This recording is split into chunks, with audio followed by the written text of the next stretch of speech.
Before I was separated from Nick's homestead, Harriet, my fourth-born sister, called me one day and said that she had had a dream. And in that dream, they were assembled, the four of them, Lynette, Regina, Brenda, and Harriet. But I was not among them. So this dream tormented her. She wanted to know the meaning of that dream, why I was not there with them. So she consulted her pastor, and her pastor told her, she first asked her the kind of life that I was living. And Harriet explained to her that it was a life of struggle, it was not productive and of peace. So her pastor told her that it means that I've been isolated from them, I'm under captivity.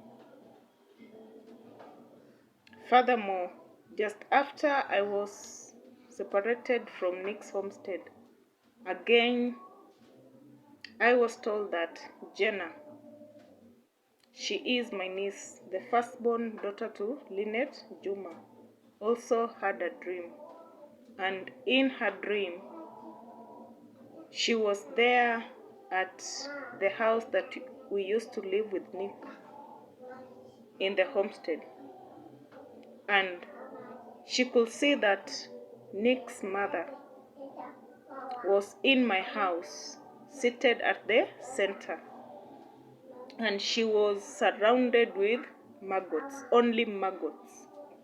So she was seated at the center, but maggots were surrounding her.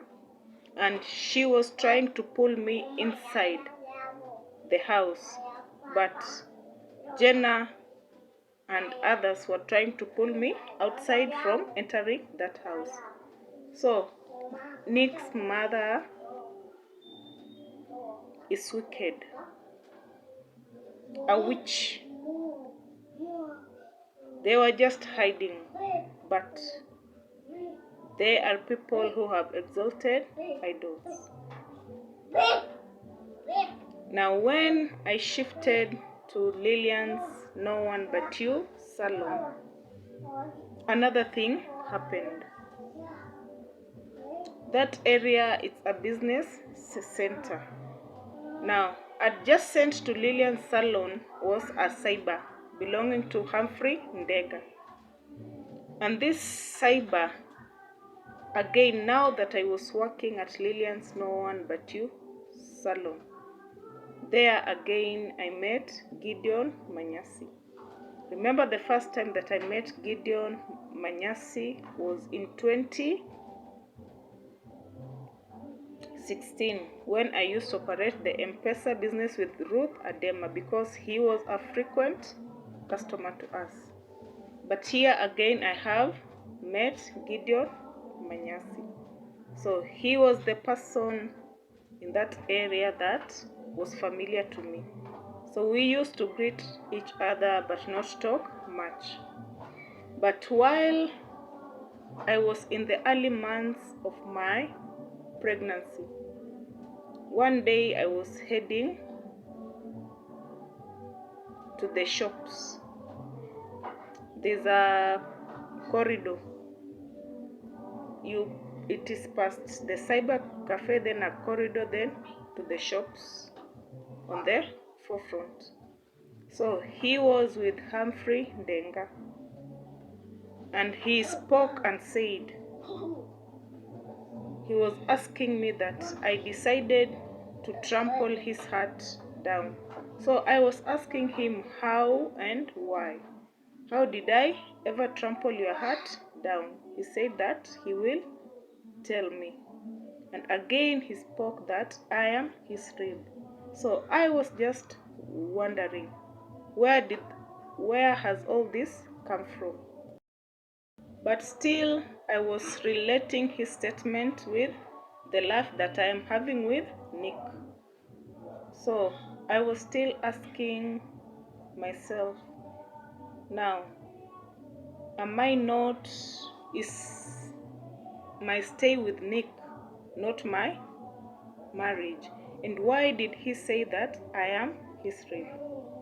Because what I knew also, Gideon himself wasn't staying alone. She had a woman who had a child with her, and they were staying together in Kakamega. So I kept on asking myself, and he said that he's just waiting for the time when I am through with my pregnancy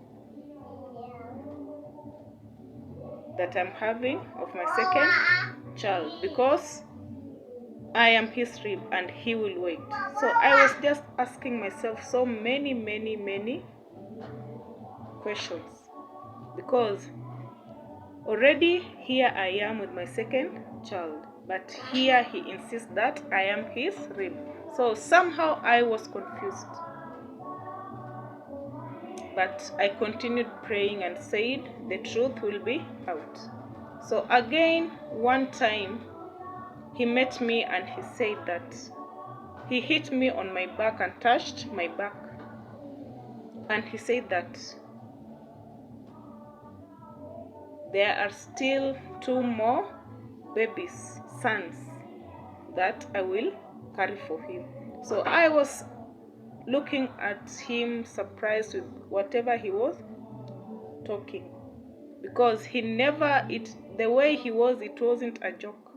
It was something that he was meaning it. So I was telling him that you are joking, you are in a dream. Already here I am married, and I already have 2 children. When and where will all this happen? And he said to me, just wait. I'm just waiting for the perfect moment and the perfect time. But you are my rib. And the other thing that Gideon used to do when I met him, while I was pregnant with Nesta's pregnancy,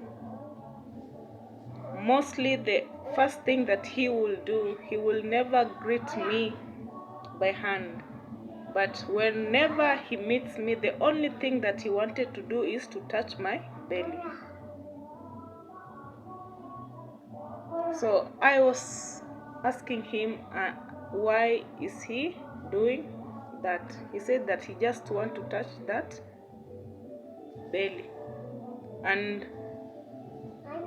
I said to him that maybe he is a boy, he has attracted you. And he laughed.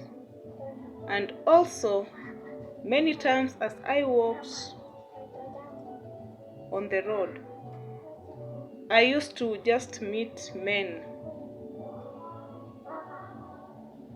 They will just greet me, they will just smile at me. Some even I don't know them.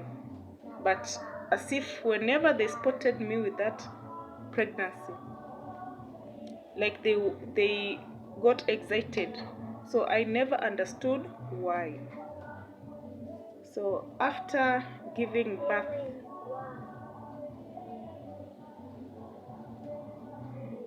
to Nesta, Nick at that time had no job again, because the gas job that he got, I don't know what happened, just about my Labor Day to give birth, again he was there jobless, and we had to survive. I had nothing, because now all the burden was left on me. Remember the fees, the rent, there's the electricity bill, there's eating. Now here I am. How will we survive? So after giving birth. I remember during my discharge, he came and we just used a motorbike back home. So I used to make some bandikas, and they used to sell much. So before I went to give birth, I had made like 6 pairs and left in the salon. So luckily, during the 3 days that I was home, these bandikas were sold. So this money helped me to survive during the 3 days. But now I knew that when all of them will be sold, what more will I have at least to sustain me? So I advised Nick to be going to town and buy me the hairpiece so that I be able to make the bandikas at home, and I was sending him to take them to the salon. So after 2 days after I had given birth, I had to work on these bandikas. Remember, I'm still in pain, I've not healed, but I had to wake up and start making these bandikas. Nick used to help with the household, cook, washing utensils, but the washing of clothes we used to employ someone. So that is how I was able to survive. Again, during this period, one day Lynette visited me together with her children. They brought some shopping to me, and more so just after giving birth. One day also Nick's dad called him and he asked him, because he knew his son was jobless. So he asked him to go to Baraka shop and take some goods. So this helped us at least for the 1 month. So after the 1 month was over, I had to just go back to work because we had no means of survival.